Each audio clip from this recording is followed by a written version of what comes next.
Good morning, everybody. I hope you can hear me. Anyone can wave to say they can hear me? Fabulous. Hi, everyone. I'm Cindy Norcott. I'm the CEO of Pro Talent. We're a recruitment agency based in Pluth, and we've been going for 32 years. And we often host webinars. I can't tell you the huge response we've had to this one today, which is maybe alarming because I think we're all worried about mental wellness in the workplace and general wellness in the workplace. And yeah, I'm very excited to introduce our partners for today. One company that we've worked very closely with over the years is a company called HR Easy for You. And when I chatted to them about hosting this webinar, they asked how they could get involved. So they arranged for Sophie, our speaker. But what I wanted to do was just ask Zota to unmute herself. Zota is a representative of HR Easy for You. They've got two amazing lucky draws at the end of this webinar. One is a free workshop on wellness in the wellness in the workplace, which will be run in person, and the other one is champagne and chocolates. So, Zota, if you don't mind just introducing yourself. Thank you so much, Cindy. Morning, everyone. Thank you so much for this opportunity. As Cindy mentioned, my name is Zota. I am a representative of HR Easy for You. We are a service-based company. We offer services around HR, employment equity, BBBE, and we've currently got into a space of training, hence our association with Sophie Manzie, who also happens to be the daughter of one of our director, Rachel Manzie. She is a professional counselor, so she is assisting us in terms of facilitating these workshops. So it is such an honor, and thank you so much. Obviously, as the presentation goes on, we will give you further information, especially with regards to the training and the workshops that we offer. Thank you so much, Cindy. Thank you, Zota. As Zota has said, Sophie is going to be speaking to us today, and we've really had a long-standing relationship with Sophie. For many of you, you know that I started the Robin Hood Foundation, and Sophie started working with us when she was, I think, in primary school. So it's been many, many years. Sophie, I'd love you to introduce yourself, and then we'll get into the actual nitty-gritty of it. Thanks, Sophie. Thank you so much, Cindy and Zota. Good morning, everybody. Thank you so much for being here today. And I'm so happy that there has been so much interest in this talk because it's so needed. Just to give you a little bit of background about myself, I am a registered counsellor with the HPCSA, which is the Health Professions Council of South Africa. I currently work in private practice. I am based in Sandton, actually, but I'm currently here in Durban, and I do often come to Durban to do work and just to visit family. And I also do offer sessions online as well. I'm also co-founder of a non-profit organization called the Together Project. And basically what we do is we go into underprivileged communities, mainly in Gauteng, and we offer support groups to people that unfortunately aren't able to gain access to mental health resources. Yeah, thank you, Cindy. Thank you, Sophie. So I thought just before we start, just to ask a few questions. Firstly, I was chatting to my daughter yesterday, my young daughter who's at varsity, and I said, we're doing a seminar on wellness in the workplace. She said, Mom, isn't that an oxymoron?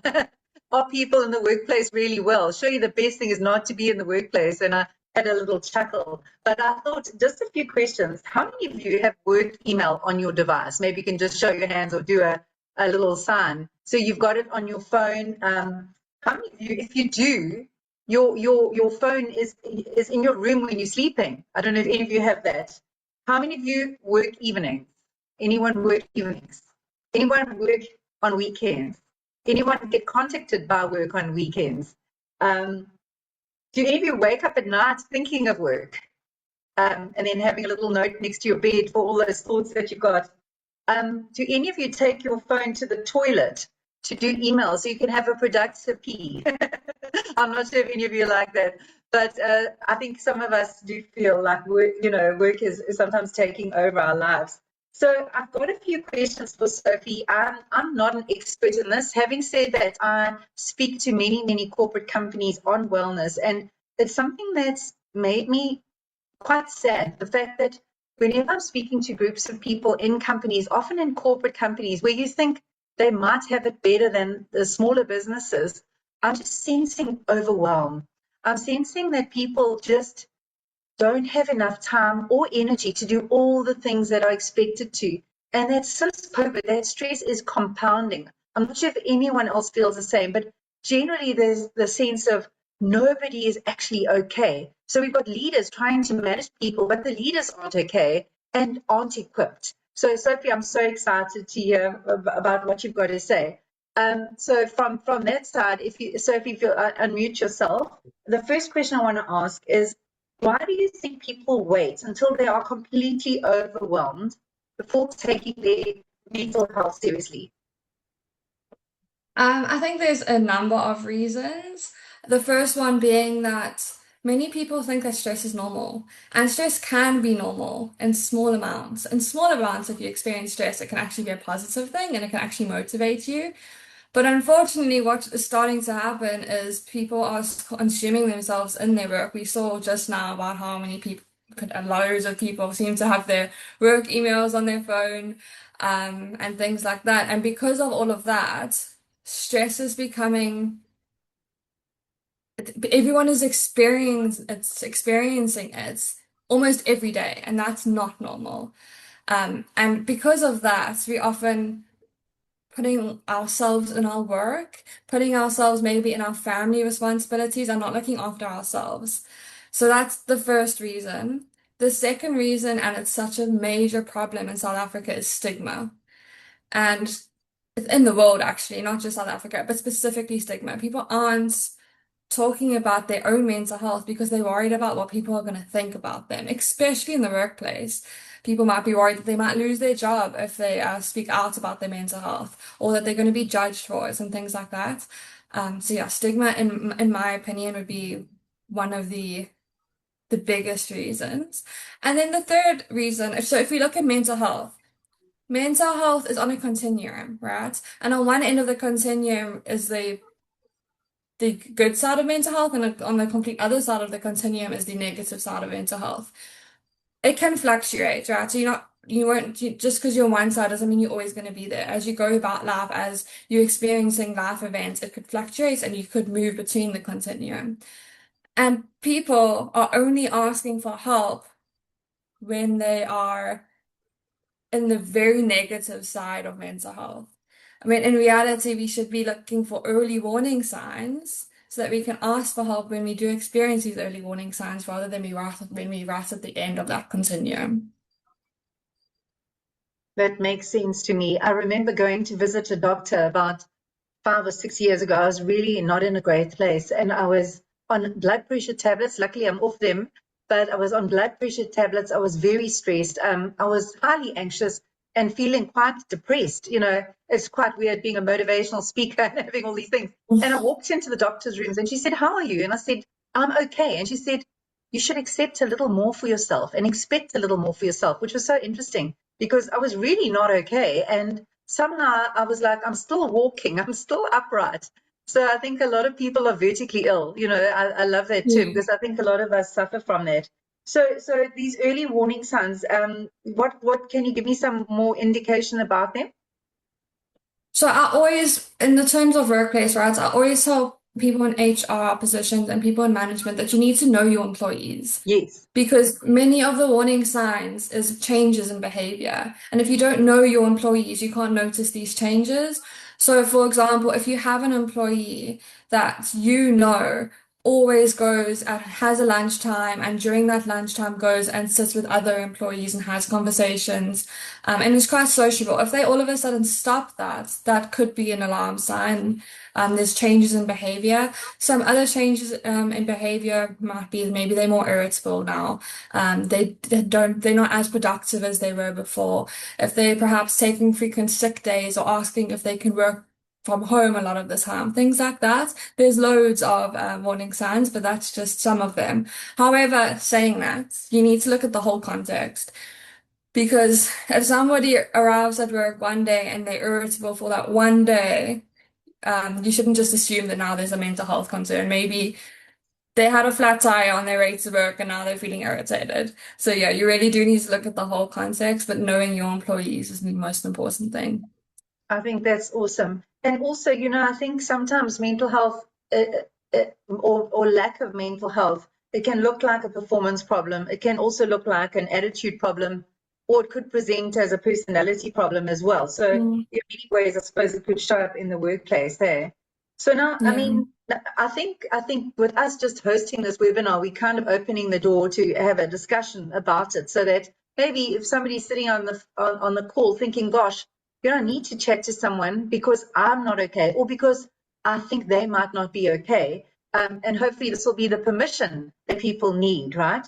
But, it's a buzzword at the moment, the zeitgeist at the moment is everyone's talking about it, but are we talking about it? Or, are we actually coming to terms with it, or are we just talking louder and not changing anything? We definitely are talking more about it, which is amazing because awareness is the first step to creating change. But if you look at a global perspective, South Africa is still so far behind when it comes to mental health. And I mean, we do need improvements in mental health across the globe, but specifically in South Africa. Like I said, we are talking more about it. There's definitely more awareness campaigns about it now. When you go on social media, you see so much more about mental health, which is great. And awareness is the first step, and we do need to become aware and educate people about mental health, but it is more than that. You can't educate people and make people aware of it without promoting change, without developing policies in the workplace, for example. And unfortunately, we're still not seeing a lot of that.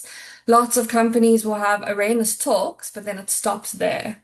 And it's great, we need awareness talks, but then we need to go one step after that and implement policies as well so that we can bring about that change. Thanks, Sophie. It's funny, I was thinking about it. I think there are two types of companies. There's the company that says they care and they don't. So that's called wellness washing. They've got all the all the gear, no idea. They put the banners up and, they do, they'll say, we care, we really care about our people. But the lived experience in that company is not one of care or the fact that the company is actually interested in helping them. And then I think there's a lot of companies that do care, but they honestly are not equipped and they don't know where to start. And I use myself as a business owner, and I'm sure there are people on this call who are in leadership, but they've never been trained on how to be a mental wellness specialist or how to identify problems. So, a lot of us are scared to go where we're not qualified. So I think there's a lot of people in that boat, or a lot of people who do care but are so overwhelmed themselves that they see Johnny or Susie in the corner struggling and think, well, I'm just trying to keep it together myself. So, if you're not making a noise, I'm not going to come for you as such. I'm not going to help you. Another question I wanted to ask you, Sophie, is South Africa has very high levels of trauma. I mean, this word is thrown about all the time. I mean, I don't think a day goes by that I don't hear that word. How does trauma show up in everyday behavior? So firstly, most of people are living with unresolved trauma, first of all. And I say unresolved because they don't actually realize what they went through was a traumatic event. And I say this because if we look at a traumatic event such as abuse, when most people think of abuse, they think of physical abuse and they think of sexual abuse. There's so many other forms of abuse as well, such as financial abuse or digital abuse and emotional, psychological abuse. And even if we go back to those two common ones that everybody thinks about, if we look at sexual abuse, many people may have experienced sexual abuse without actually realizing it. So it's unresolved. And if it's unresolved, people don't know that they need to ask for help. And even when they do know that they did experience a trauma, they are afraid to ask for help, going back to that stigma. And yeah, so many people do experience that because of, like you said, the high rates of trauma in South Africa. But when somebody has experienced a traumatic event, they again withdraw. So they might withdraw from colleagues, and going back to that lunch example that I spoke about earlier, where they might not take lunch with their work colleagues anymore. It might look like that and may present like that. But it can also affect your concentration. So if you're working, you might be trying to work, but you're not thinking about your work. You might be thinking about the trauma that you experienced. And you possibly could be scared. And so that's what you're thinking about. And you're going back in your mind. So you're not focusing on the work that you're really doing. Another major impact is your relationships. And this goes with your personal relationships, such as friends and family, but also with your employees. One of the side effects of trauma is that you might not trust people anymore. So, for example, in the workplace, if you are struggling with something relating to work, such as a deadline, or you need to ask for help, if you're not trusting your employee, the people that you work with, you're not going to be as likely to ask for help. And that's obviously never negatively going to impact your workplace. And people just experience more stress with trauma as well, and repeated stress, which could result in burnout. Absolutely. And I think that's where psychological safety comes in. And I suppose a question we all need to ask ourselves, is in our workplace, do people feel psychologically safe? So, I think that's important question. I wanted to speak to you about burnout because, again, this, if you think people are talking about trauma, you ask people, how are you? And often people say, I'm burnt out. And I don't know if it's necessarily just a way of saying I'm busy, I'm tired, I'm stressed, or if it's a genuine diagnosis. So I wanted to find out from you, what does a person with burnout look like in our organization? Okay. So this goes hand in hand with this early warning signs of somebody who is experiencing or struggling with their mental health. Again, they might be more irritable. They're going to feel overwhelmed because they have so much work to do. They don't know where to start. They don't know how to, they make a to-do list to do their to-do list. They also feel less motivated because they just don't know where to start. And then again, difficulty concentrating, difficulty getting their work done. They're sitting behind their laptop, but they're not focusing on the work. They're thinking about everything they have to do. They're thinking about how stressed they are, but they can't actually get that work done. And then procrastinating as well. Procrastinating, interestingly, is actually a protective mechanism. So people don't procrastinate necessarily because they're lazy. It's their brain's way of trying to protect themselves from the burnout that they could be experiencing. And then also, this is one of the major signs of burnout is you lose your interest in things that you previously liked to do. So, for example, if you come home from work and you had plans with your friends and you don't want to see your friends anymore because you're just so tired, you're so exhausted, you just want to come home and sleep or come home and watch TV. And if things like that are starting to become a habit, because if you do it once, okay, maybe you are genuinely just exhausted, but being burnt out goes beyond being exhausted. You're exhausted all the time. Being tired is normal. We all get tired sometimes. Being burnt out is not normal. You shouldn't be tired all the time. And I think, yeah, people don't realize how severe being burnt out actually is and how much of an impact that it actually has on people. My word. So it sounds from what you're saying that if somebody's burnt out, there is a lot of noise in their heads. It sounds like there's a lot of background noise before them even sort of dealing with the day. There's a lot of background noise. I read somewhere, I'm not sure if you can correlate this or agree with this or not, but I was reading an article on burnout, and they said it takes up to 2 years to recover fully if you've had burnout. Does that sound about right? Yeah, it takes an extreme one being burnt out, yeah.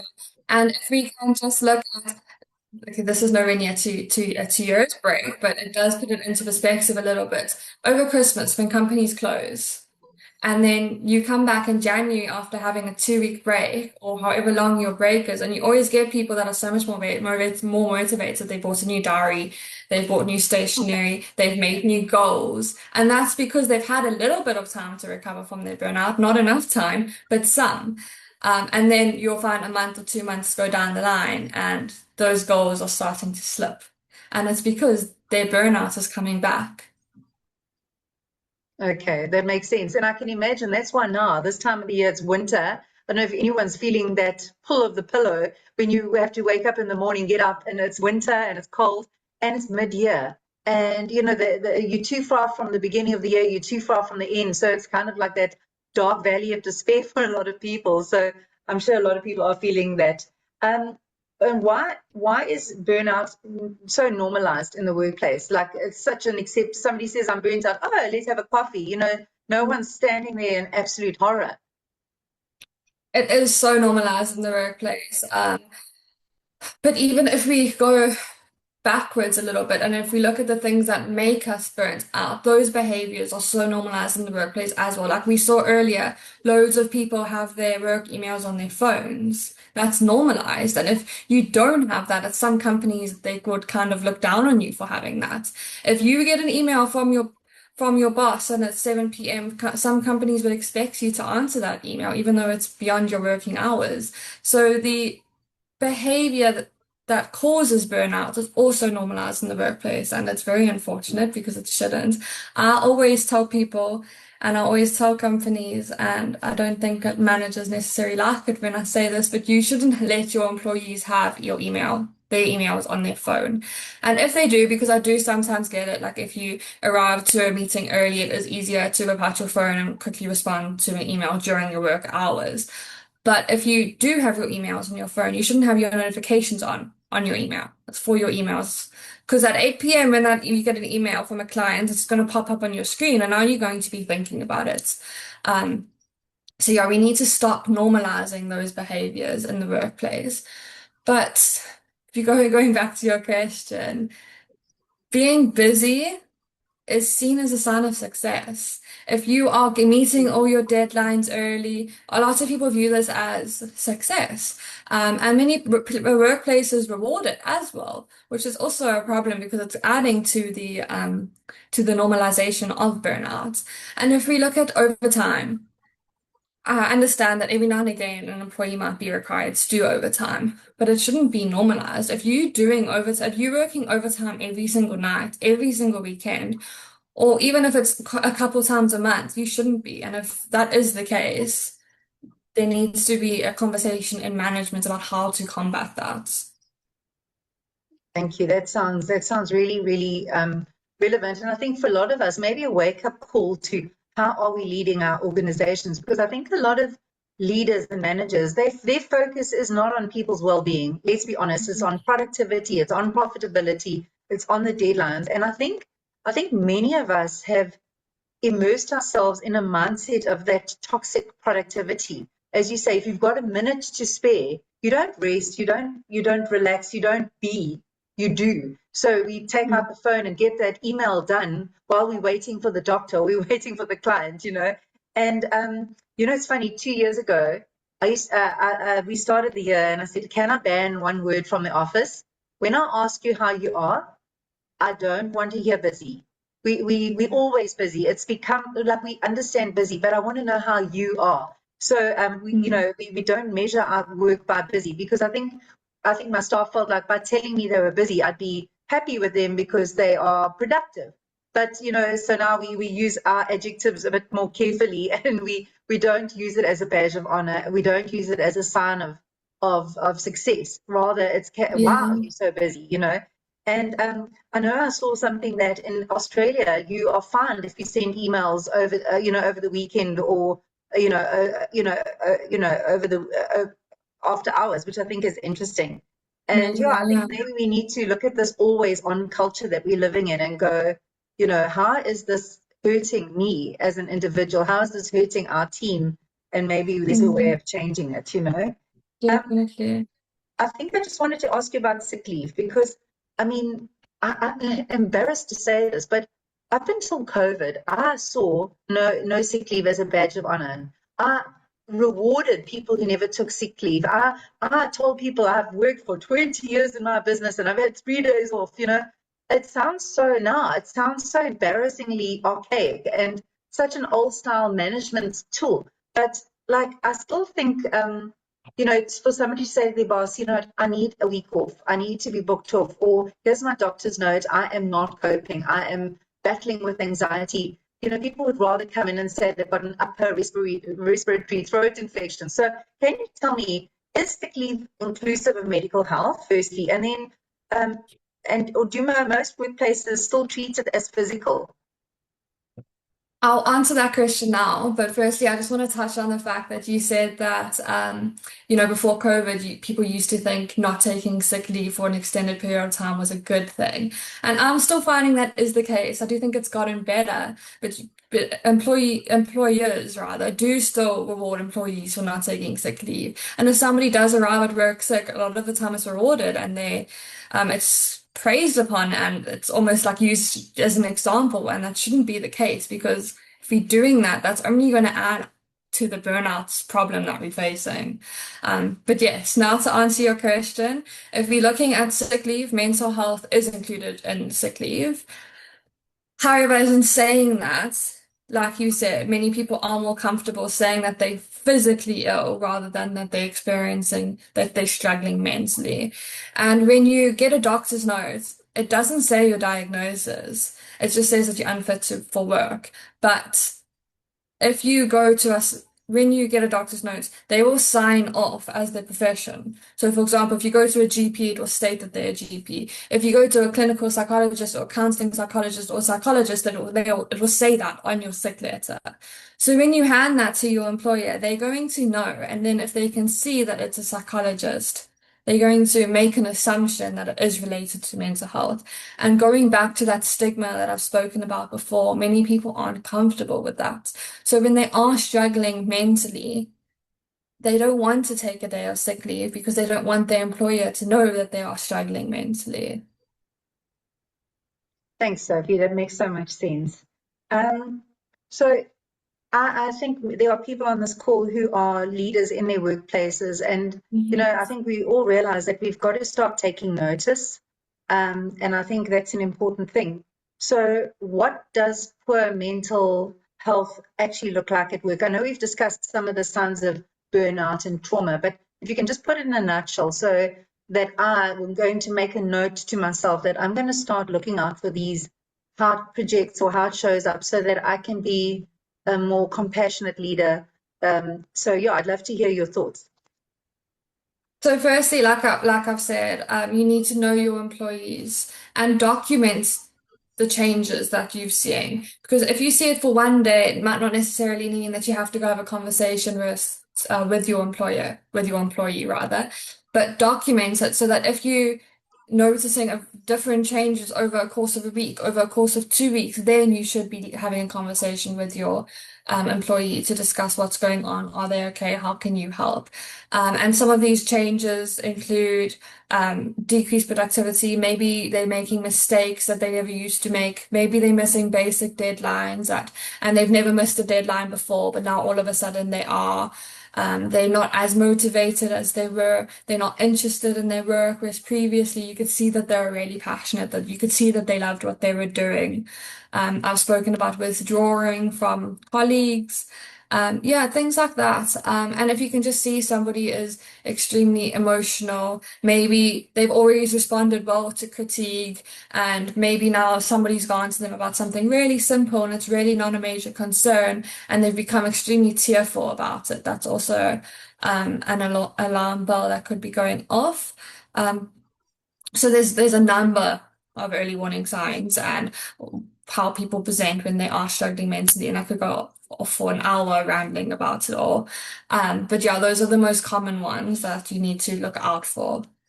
But yeah, also just document it and know your employees. So it becomes more difficult when you have a new employee because now you don't know them. You can't notice the changes. Maybe they've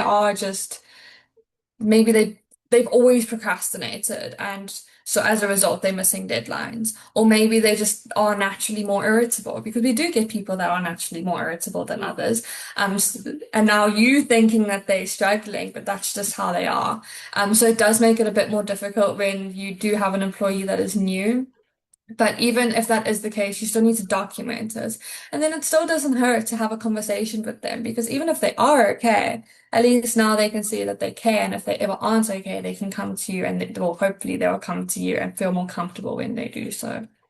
Absolutely. That sounds great. But I want to play devil's advocate. I saw one of Karen's points in the chat. There are individuals who always take sick leave no matter what. And there are some people who present, like you've said, but it's not due to mental, having an issue in their mental wellness. It's more their pattern of behavior, if that makes sense. So there are some people who aren't enthusiastic, who always seem down, but it's more a lack of commitment. And I think we need to separate these two issues and not be fooled into believing that somebody is not performing well, and therefore needs all the sick leave that they can get and all the compassion that they can get. And I think that's where discernment comes in as a leader or a manager, to know the difference between somebody who really is in trouble and struggling versus somebody who's possibly taking advantage of the compassion of the workplace as well. And I think it's important for us to try and work out the difference, between the two. Yeah. Can I just comment on that, Cindy? That's why it's so important to know your employees, because if you do know somebody that is the way they are, then you know that they may not be struggling mentally.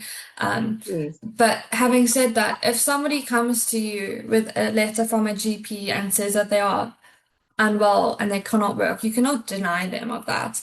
And it goes the same if somebody comes to you with a letter from a psychologist saying that they are unable to work. It goes hand in hand. It's the same thing. And the psychologist or whatever medical profession they go to that says that they are unable to work, they're the professional. And we just have to trust that they have made the right choice. Absolutely. I have heard shocking statistics of how many made-up certificates there are. I don't even want to go there. I love to make up stats, but it's appalling. So I think a lot of people are a little bit gun-shy of, doctor's notes, but I suppose that's another topic. But the next question, I think, is the crux of why we're here today.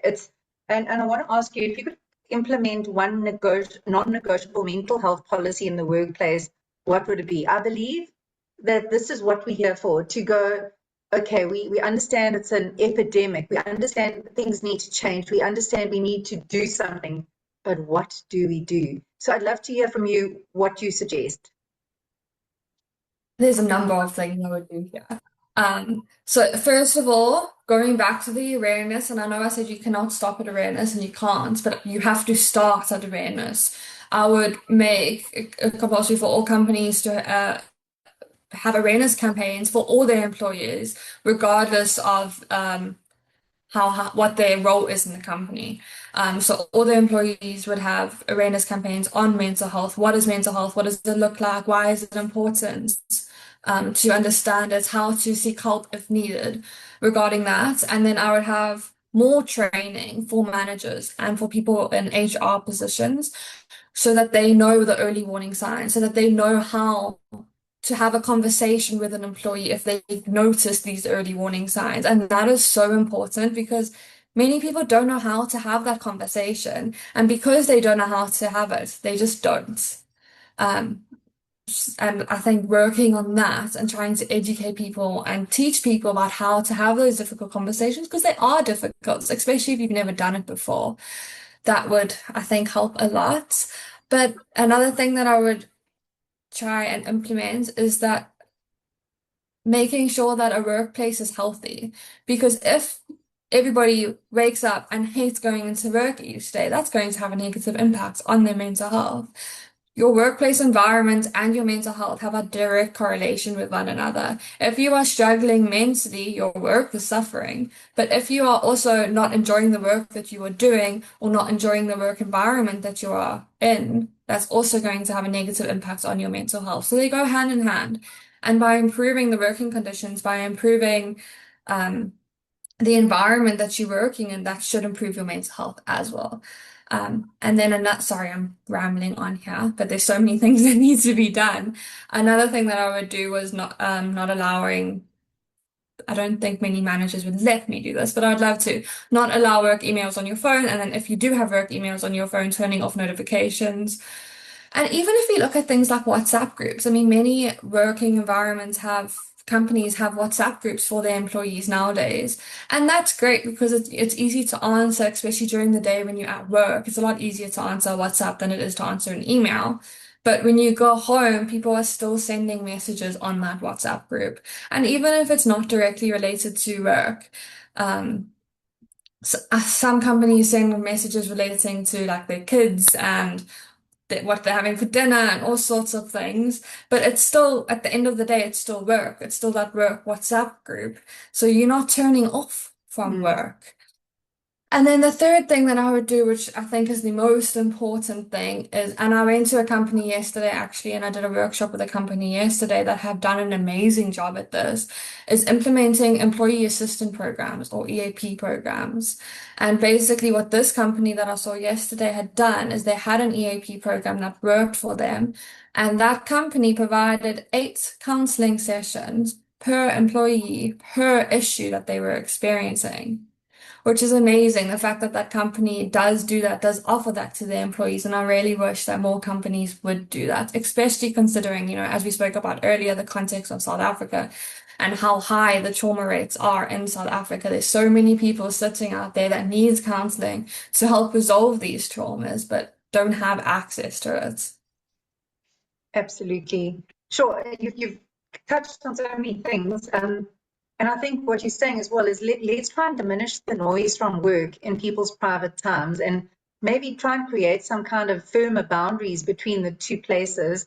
And I think from what you're saying, mental wellness policies in the workplace are not about yoga mats and fruit bowls. I think a lot of us think, well, that's a nice, easy way to do it, but it's really not the answer, And I think if I look at what the people I've spoken to over the years that say we have a problem, nobody here is coping very well. It seems like there's common causal factors like excessive workload. So a lot of people, if a company somebody leaves, they'll get other people to take over the job, and they'll take their time hiring a new person, often because that salary per month saved is a saving for the company at the expense of the employees, the remaining employees, So understaffing for some companies is a strategy, but it's not a sustainable strategy. And I think a question we've got to ask is, if this carries on for 5 years, what will it look like? And I think a lot of those aren't great.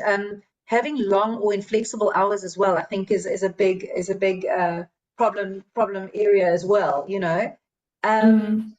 I think lack of control for people. If you're in a job where, rules are changed all the time and you've got no control, no autonomy, I think a lot of people battle.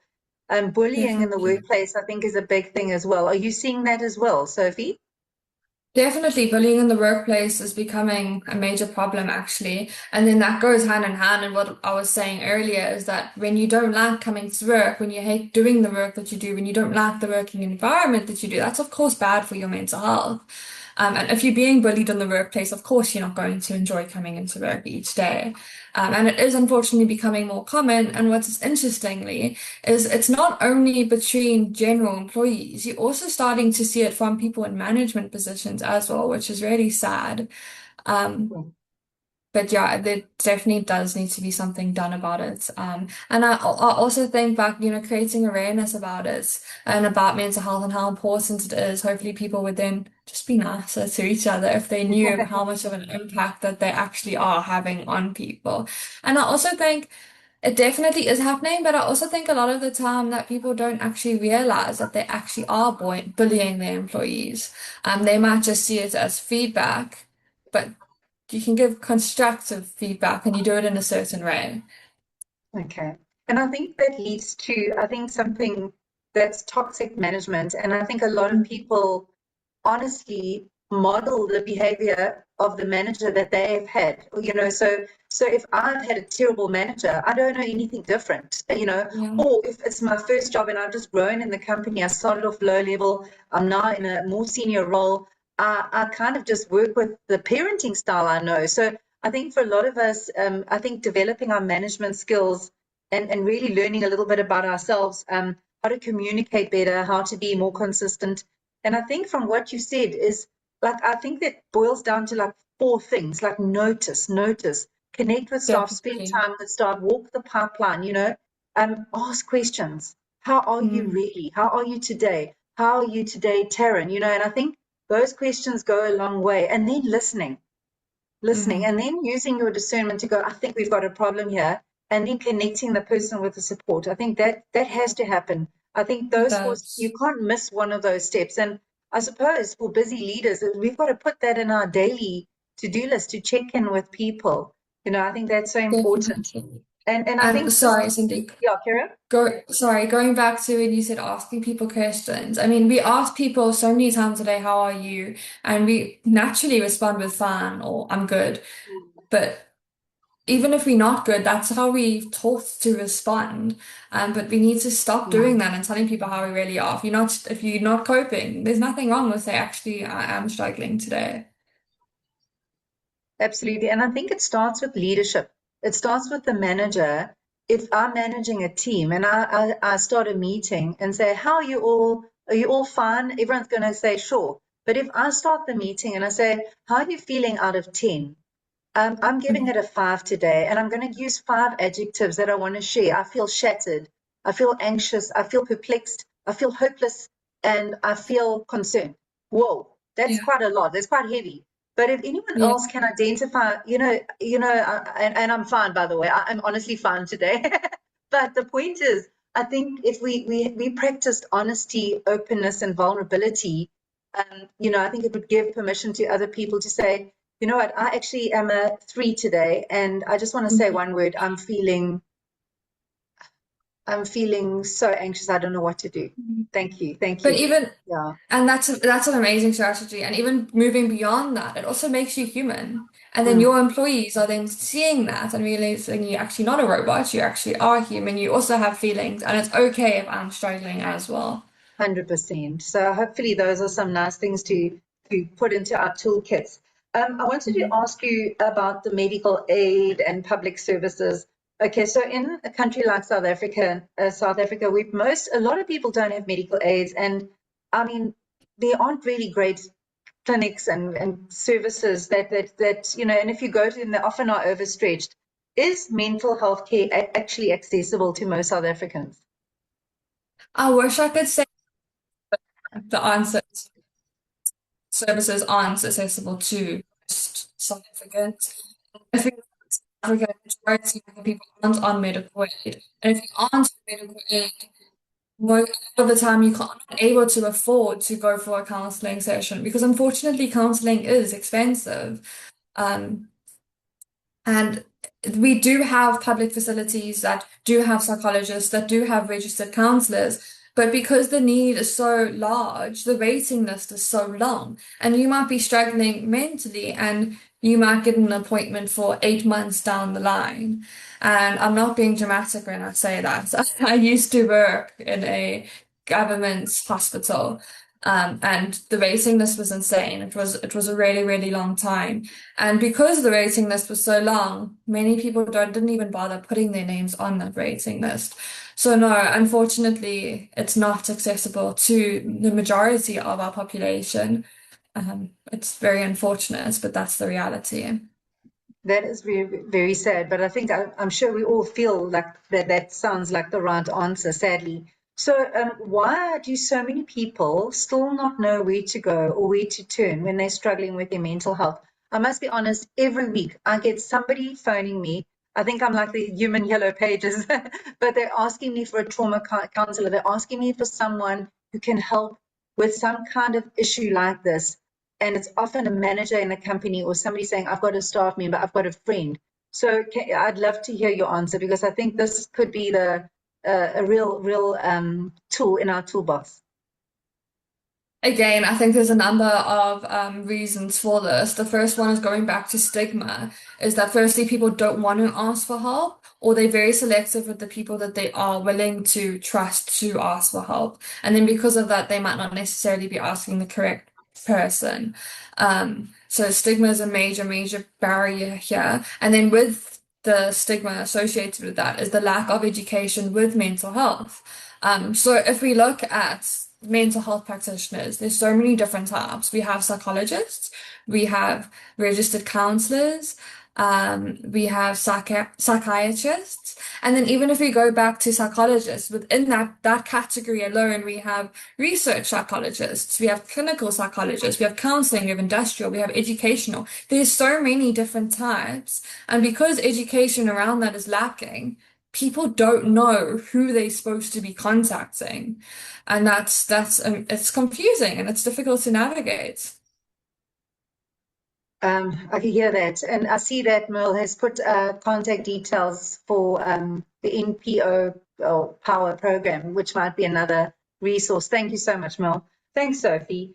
I want to ask you, given the barriers to accessing mental health in South Africa, and not everyone's going to have access to it when they need it and timelessly, what are some realistic ways we can start making support more accessible? I want to say funding, we don't have access to unlimited funding, and funding would fix a range of things experiencing in South Africa. So funding would be a solution, but it's probably an unrealistic solution. But if we do look at more realistic ways, education, again, I keep speaking about education, I know, but education is key to reducing the stigma around mental health. So education in schools, education in companies, everybody should be educated around mental health, and everybody should know that if they are struggling, they should know who they can turn to. So that would be definitely one of the ways of making it more accessible. But also, we do have resources. We do have telehealth organizations. We do have online services that are free, but people don't know about them. So with that education, we could be bringing those, talking about that as well, and making it known about what is available. And then also strengthening community-based projects. And we have actually started to do this, but needs to be done more. But we are actually seeing in, for example, university programs where it's training psychologists, where it's training registered counselors, that as a part of that degree now to qualify, you have to do a community-based program. And that's actually how the NPO that I have started. It was during university when we had to do a community project, and we started going out into communities doing support groups for free, of course, and providing them with mental health services. And then when we finished university, we just officially made it an NPO. So you are starting to see community-based projects forming, but we need more. Absolutely. Oh gosh, it's quite an interesting dilemma, isn't it? I mean, as you say, there's so much demand and so much need, but the supply is there's a short supply. Would anybody like to ask a question of Sophie before we do the lucky draw? We are nearing towards the end. Would anybody like to unmute themselves and ask a question?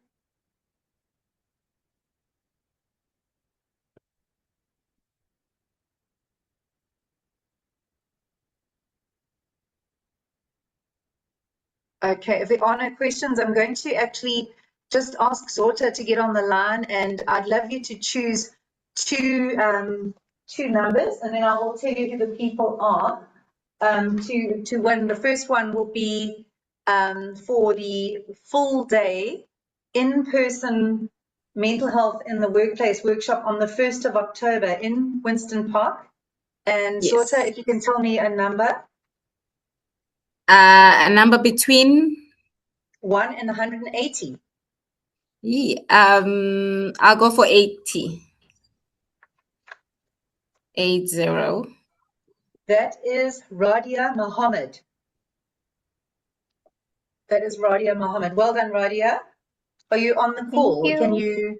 Oh, well done. Yes. Okay, we will email you the invitation to the webinar, and that's valued at 1,450 Rand plus VAT. So well done, Radia.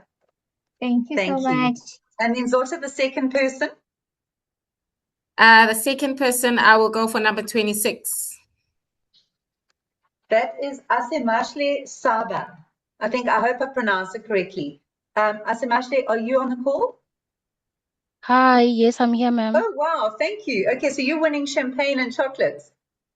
Oh, lovely. Thank you so email much. you, get your physical address.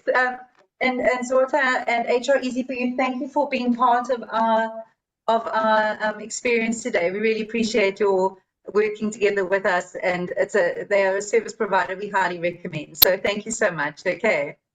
An absolute pleasure. Thank you.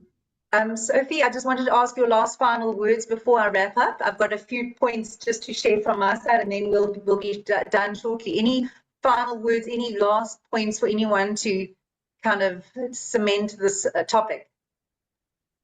I just wanted to say that in the chat, I have put a link to my website.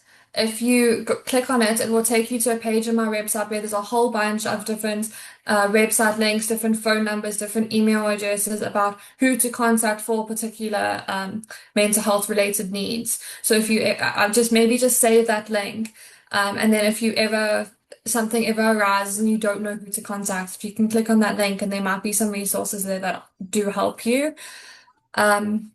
And then also, Psychology Today is amazing. If you just Google Psychology Today and you put in the area that you live in, it will come up with a whole bunch of mental health care practitioners within your area, and it will tell you about them, it will tell you their prices and give you their contact details. So that's also a great way to find mental health care practitioners if you are looking for somebody. Fantastic. And then what we will... So carry on. Somebody's unmuted themselves. Sorry, Cindy. I just wanted to point out that we are having a one-day workshop, which is a more in-depth, a deep dive of the webinar that we had today. So Cindy, I know that you will share the advert. So I am encouraging everyone who's here. It's tailor-made for leaders, for HR practitioners, for line managers, supervisors. So if you are interested, please book your seat. It's on the 1st of October, sorry. It's a full day workshop. It's basically just meant to equip us to be able to recognize the early signs, the warnings. How do we approach? How do we communicate? And how do we ultimately create and foster a more supportive and mentally healthy workspaces? So I'm encouraging you guys to just please do book your space, 1st of October. Fantastic. Thank you, Zota. I will be emailing everyone an infographic from Sophie. And I think it's nice to have a resource where, somebody is available on call, if, not on call, but available for a session if you need a session, or if you need somebody to come into your workplace and actually give insights, and training to your team, because I do think there's definitely a big training issue here. And just to wrap it up, I think we need to create a right to disconnect culture in our companies. I think that's something that I've learned from today. But also looking at our environment in the company as a possible cause for poor mental wellness, looking at it from that perspective. And I think something I'd like to encourage is to measure mental wellness. So maybe doing a regular pulse survey in your company, sort of how happy are we? How healthy are we? And I think questions to ask is how manageable is your workload? I think for some people, they are silently suffering. And then you get the other extreme of people who tell you all the time how hectic they are, but they always worry about people who have time to tell you how busy they are. The second question, do you feel psychologically safe speaking to your manager? I think that's the important one, because a lot of people, even if the manager did have the tools and went through the training, that employee doesn't feel safe to actually be vulnerable with their manager. Do you feel supported in the company? Support could be in many shapes and forms. And then can you switch off after work? I suppose that might be personal for something. And then another question, out of a number from 1 to 10, how sustainable is your workload? I think that's important. So I think what I've realized, so if we put something like that together, I think we'd get hopefully honest feedback, and hopefully we'd get some insight as to where as a company we need to improve. And I think I've realized mental wellness at work is not really about just making people happy all the time, but I think it's about creating a workplace where people have the psychological capacity to cope, but more than cope, they need to contribute, and they need to connect, and they need to perform. So the question is, are people coping? Are they contributing? Are they connecting? And are they performing? And I think if they're not, then I think we need to kind of use that as an opportunity to say, okay, we can do better and we can be better. And I think building genuine connection is so important. And I know it's so hard since COVID, a lot of the hybrid workplaces, a lot of the remote people, you know, we think we have them on a meeting once a week and we have an icebreaker, but I think we can do better than that. You know, try and do human check-ins as much as possible. Try and get to do those team lunches or team coffees, walking meetings, walkie-talkies, we love those. Celebrating personal milestones. In our company, we're big on birthdays and, you know, the peer support, maybe getting people to buddy up with each other and offering mentoring. So, yeah, I think my final point before we close off is, I think for years, the companies have asked, how do we get the best out of our people? That's always been the talk. If you studied HR 20 years ago, 30 years ago, 10 years ago, I think that was the question. But perhaps the better question for the future is, how do we create an environment that brings the best out in our people, rather than trying to just get the best out of our people? Let's create the environment that does that.